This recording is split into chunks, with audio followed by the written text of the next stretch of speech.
আসসালামু আলাইকুম, তাসরিমা নাহিদ আমন্ত্রণ জানাচ্ছি এনটিভির সন্ধ্যার খবরে। ক্রাউন সিমেন্ট শিরোনাম দেখছিলেন, জানাবো পুরো খবর।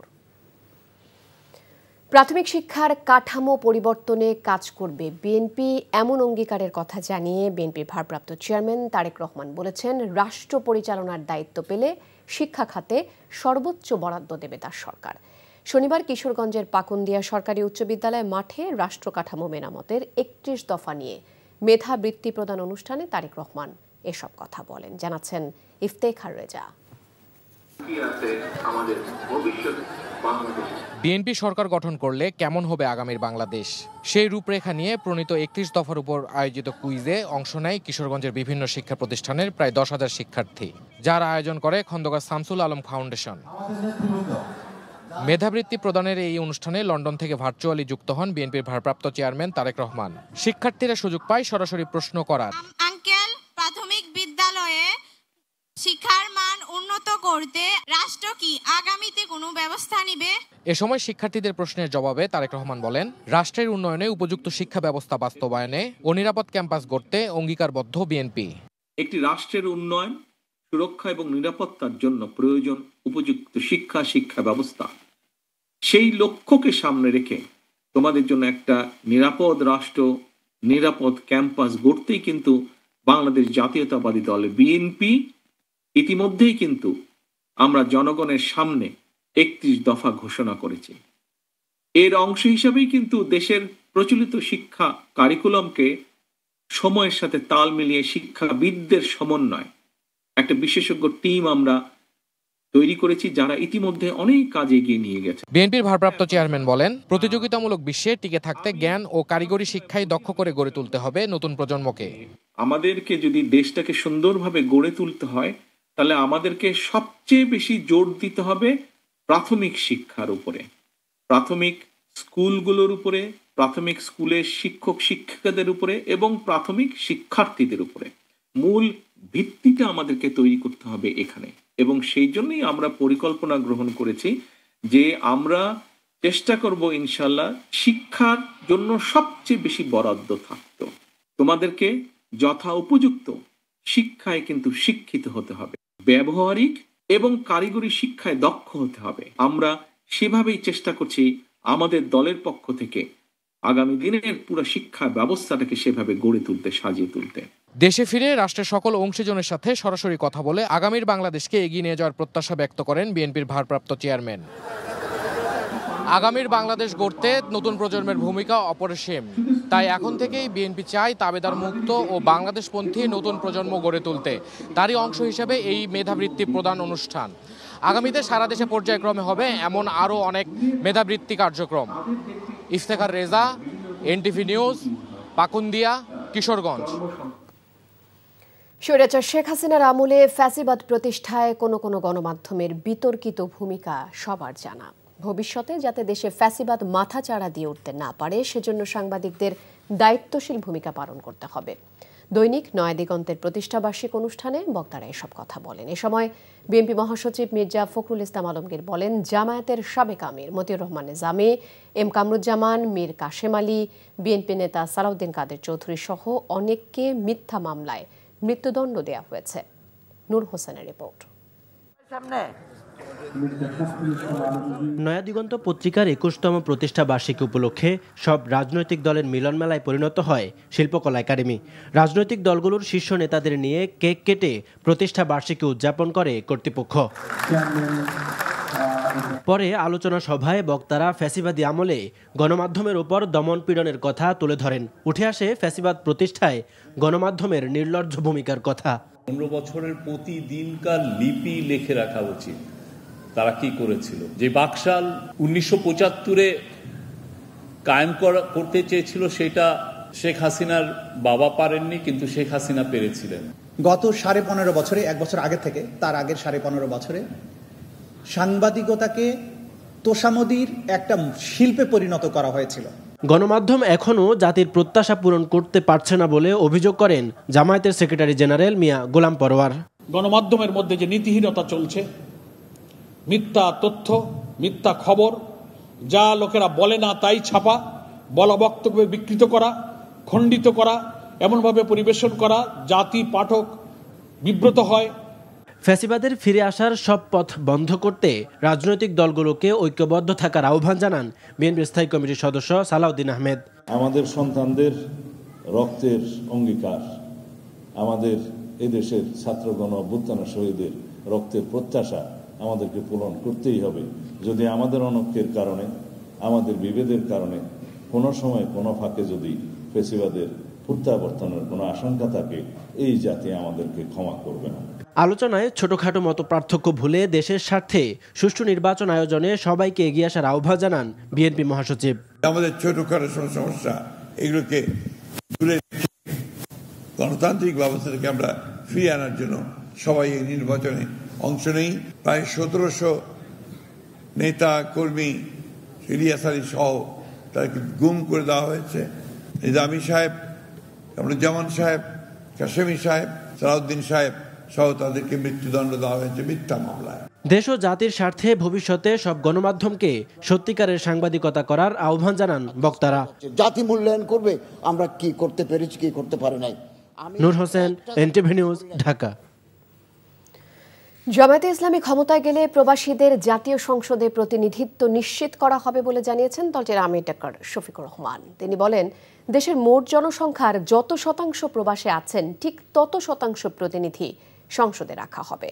শনিবার যুক্তরাষ্ট্রের বাফেলোতে আয়োজিত নাগরিক সংবর্ধনায় প্রধান অতিথির বক্তব্যে তিনি এই প্রতিশ্রুতি দেন। বলেন, বিগত সরকার শিক্ষা ব্যবস্থাকে সম্পূর্ণ ধ্বংস করে দিয়েছে। জামায়াত ক্ষমতায় গেলে প্রথম কাজ হবে শিক্ষা ব্যবস্থার পূর্ণ সংস্কার। দুর্নীতিকে সম্পূর্ণভাবে উপড়ে ফেলা হবে জানিয়ে ডাক্তার শফিক বলেন, বাংলাদেশ থেকে দুর্নীতি বিদায় না নেওয়া পর্যন্ত লড়াই চলতে থাকবে। ডাক্তার শফিকুর রহমান ন্যায় বিচার প্রতিষ্ঠার প্রতিশ্রুতি দিয়ে বলেন, সব নাগরিকের মাঝে ন্যায় বিচার নিশ্চিত করা হবে। নারীদের কর্মক্ষেত্রে নিরাপত্তা ও মর্যাদা নিশ্চিতে অঙ্গীকার ব্যক্ত করে তিনি বলেন, কর্মক্ষেত্রে নারীদের সম্মান ও নিরাপত্তা নিশ্চিত করতে তার দল প্রতিজ্ঞাবদ্ধ। যত পার্সেন্ট মানুষ বিদেশের মাটিতে বসবাস করে, আমরা সংসদে তত পার্সেন্ট প্রবাসীদের প্রতিনিধিত্ব নিশ্চিত করব ইনশাআল্লাহ। একজন মা যদি সত্যিকার অর্থে ভালো মা হিসাবে গড়ে উঠতে পারেন, তাহলে গোটা পরিবার ভালো পরিবার হিসেবে গড়ে উঠবে ইনশাআল্লাহ। একটা সমাজে তাদের সম্মান, প্রাপ্য সম্মানটুকু দেওয়া হয় না, আরেকটা কর্মক্ষেত্রে তাদের কোনো নিরাপত্তা নাই। ইনশাআল্লাহ সম্মান এবং নিরাপত্তা দুটোই তাদেরকে নিশ্চিত করা হবে।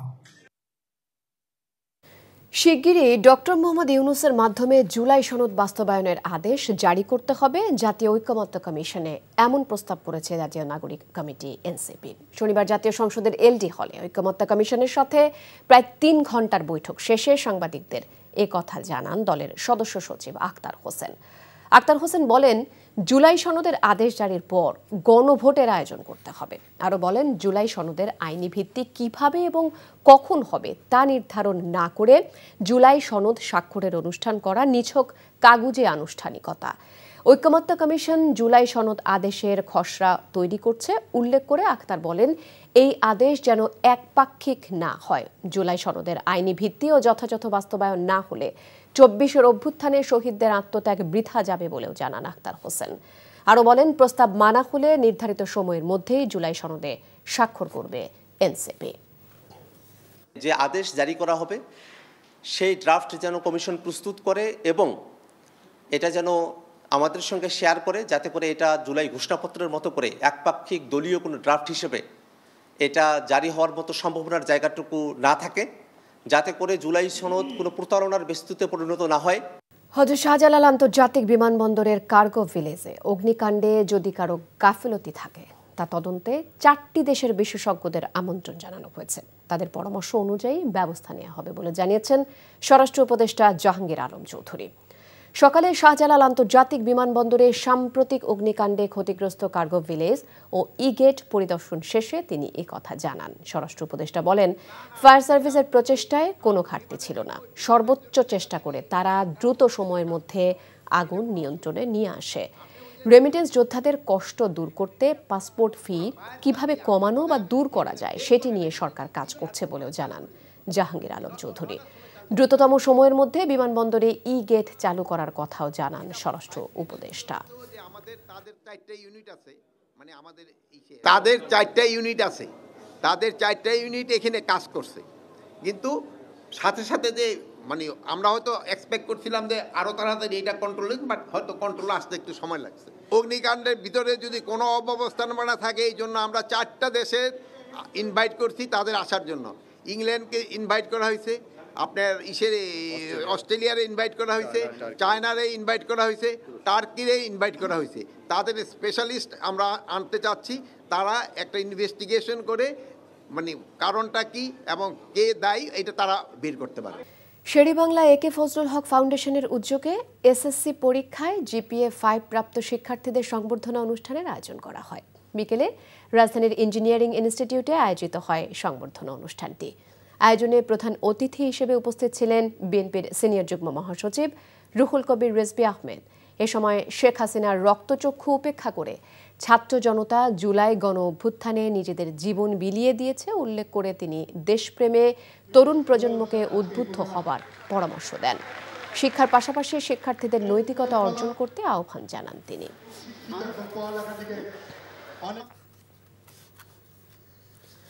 অবসরপ্রাপ্ত কর্মকর্তাদের ভূতাপেক্ষ পদোন্নতি সহ অন্যান্য সুবিধাদি দেবার দাবি তুলেছে বৈষম্য বিরোধী অবসরপ্রাপ্ত 25 ক্যাডার সমন্বয় পরিষদ।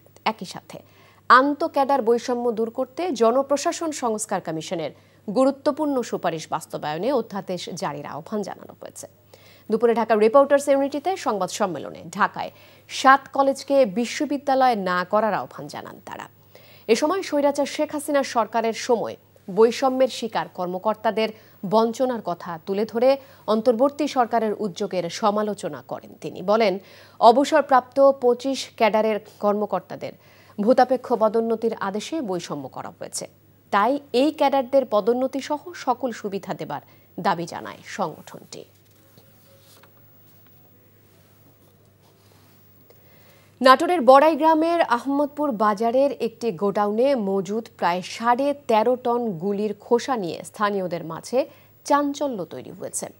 খবর পেয়ে পুলিশ ও সেনাবাহিনীর সদস্যরা ঘটনাস্থল পরিদর্শন করে বিষয়টি যাচাই বাছাই করছে। স্থানীয়রা জানায়, আহমদপুর বাজারের ব্যবসায়ী শিহাবুদ্দিনের মালিকানাধীন বাবা মায়ের দোয়া এন্টারপ্রাইজের একটি গোডাউনে বিপুল পরিমাণ গুলির খোসা দেখতে পেয়ে তারা পুলিশে খবর দেয়। তবে শিহাবুদ্দিনের দাবি, রাজেন্দ্রপুর সেনানিবাস থেকে স্ক্র্যাপ হিসেবে এক ব্যবসায়ী নিলামে গুলির খোসা ক্রয় করেন। সেখান থেকে প্রায় 13.5 টন খোসা 40 টাকা কেজি দরে কিনেছেন তিনি। বড়াইগ্রাম থানার ওসি গোলাম সরোয়ার হোসেন জানিয়েছেন, ঘটনার সত্যতা নিরূপণ ও কাগজপত্র যাচাই বাছাই করে সিদ্ধান্ত নেওয়া হবে। যুক্তরাষ্ট্র থেকে 56,959 মেট্রিক টন গম নিয়ে এমভি নর্থ স্ট্রাইট নামের একটি জাহাজ চট্টগ্রাম বন্দরে পৌঁছেছে। জাহাজটির স্থানীয় প্রতিনিধি 7 সেজ লিমিটেডের প্রধান নির্বাহী মোহাম্মদ আলী আকবর জানান, যুক্তরাষ্ট্র ও বাংলাদেশ সরকারের মধ্যে স্বাক্ষরিত সমঝোতা স্মারকের আলোকে মোট 4,40,000 মেট্রিক টন গম আমদানি করবে বাংলাদেশ, যার প্রথম চালান হিসেবে 56,959 মেট্রিক টন গম বন্দরের বহির্নোঙরে পৌঁছে। আনুষ্ঠানিকতা সেরে রোববার বিকেল থেকে বন্দরের বহির্নোঙরে জাহাজের গম খালাস কার্যক্রম শুরু হবে। এই ছিল সন্ধ্যার খবরে। এই খবরের ভিডিও সহ আপডেট জানতে ভিজিট করুন এনটিভি অনলাইন www.ntvbd.com। এছাড়াও এনটিভি জনপ্রিয় সব অনুষ্ঠান ও খবরের আপডেট জানতে ভিজিট করুন আমাদের ইউটিউব ও ভেরিফাইড ফেসবুক পেজে। রাত 10:30টায় রাতের খবর দেখার আমন্ত্রণ রইল। ধন্যবাদ সবাইকে।